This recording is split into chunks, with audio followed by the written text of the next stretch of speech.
ගම් ඇතුරෙන් අවතැන් වුණ අපේම ජනතාව බේරගන්න ගිය අපේ දකුණේ කොල්ලෙක්ට මචං කොහෙද ඉන්න කාලකන්ණි සෙට් එකක් පහර දීලා තිනවා. ඇත්තටම ඒක සංවේදී නිවුස් එකක්. අපි බලමු මේ කොල්ලම කියන කතාව මේ සම්බන්ධයෙන්.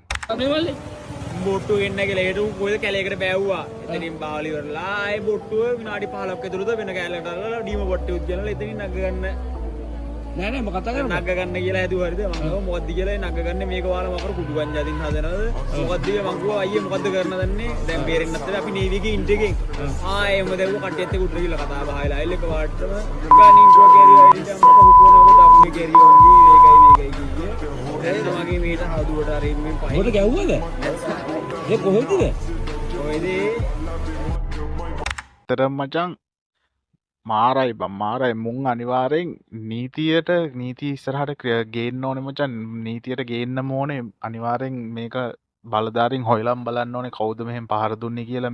මේ කියන දේවල් ඇත්ත වෙන්නේ නැති. ඇත්තටම මේ කවුද පහර දුන්නේ කියලා අනිවාර්යෙන් ඒක හොයලා බලලා අනිවාර්යෙන් නීති ඉස්සරහට මේ